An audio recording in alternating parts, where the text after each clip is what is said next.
I know. But anyway, he targets U.S. aviation interests, and as an example, he was using everything. He was using aliases. He was using cover businesses. He was targeting universities. He started looking at identifying targets within U.S. aviation, and as an example, found a guy in GE Aviation. And what he would do is he would just say, look, can you come to China and make a presentation at the university about something completely innocuous, right? It's not classified by any means or whatever, but you're so important and you're so smart, and we'd love you to come over and present to our university. We'll pay your travel and a stipend. So they do that. So he starts doing this around 2013. Around 2017, they get this one GE aviation employee to travel to China and give a presentation. And by this time, luckily, the FBI had tweaked on this guy and figured out there was something wrong with him. So in cooperation with the company, the FBI started posing as him, right? Because Zhu's not having face-to-face meetings with this guy. He's doing this all online. So they start posing as this guy. After a year of just sort of random, non-threatening contact with this aviation employee, he starts asking him for specific details, right, of their engine technology. Right? And GE's got some incredible engine technology. And so the guy, with the cooperation of the FBI, sends a document. Right? And on the document, at part of it, it just says, you're not allowed to disclose this outside company. It's proprietary data. Well, what does that do? Well, the reason why they released that is because they wanted to set the hook on this guy, on this Chinese intel officer. So he gets this and he goes, it's working. Right? He thinks, I got this guy now. I've tasked him with something that's actually interesting and important. He knows he's breaking a rule. He's given me this document. So now he accelerates the tasking a little bit. And he gets the guy to say, look, how about during one of your trips over to Europe, we meet. So this is where Zhu made his mistake. He goes to Belgium, gets arrested there. Right, and it took a while, but he was finally extradited to the U.S.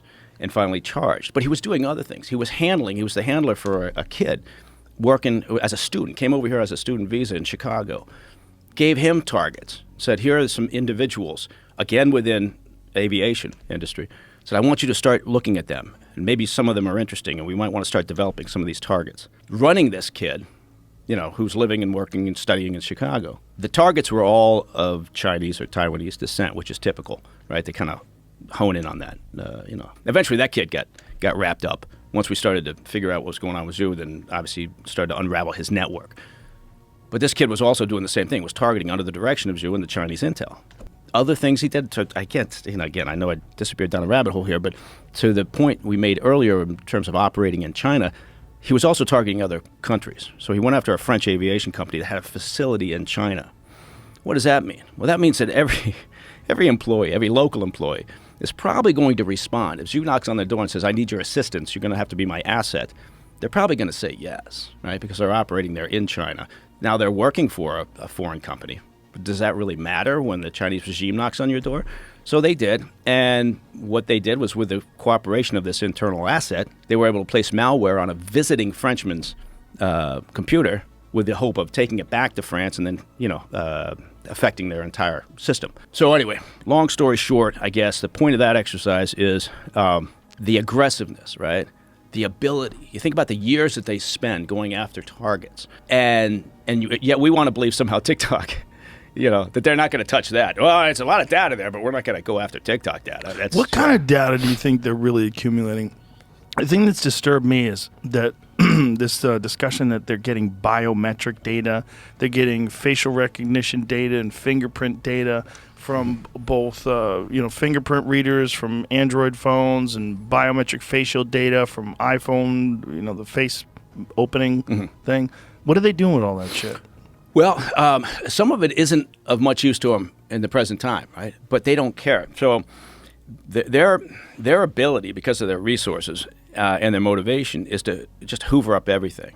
And maybe there's no use for that biometric data right now, but maybe there will be, right? So maybe they're collecting all of this and they're thinking, okay, at some point we're going to develop a technology whereby we can use this for a reason. Maybe we can remotely, using facial recognition, unlock access to, who knows, just coming up with that. But point at 30,000 feet is they don't really care. They hoover it all up, and then they look at it at some point and they say, okay, well, this can be used by Huawei, or this could be used over here, or our MSS or the State Security Service could use this. They'll figure out a use for it, and if it doesn't have a use, fine. It doesn't matter, right? They put it in a box and marked maybe, check back later, and maybe they will have a use for it. It sounds like it's one. I mean, we tend to not think in those terms. Everything we do tends to be targeted, right? So we'll say, this is our requirement. Let's go do that.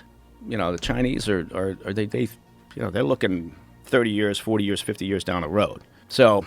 They've got a different approach to information collection, which is why a lot of companies get caught unawares because they think, I'm not doing shit. I'm just making a widget. Right. Why would they be interested in me?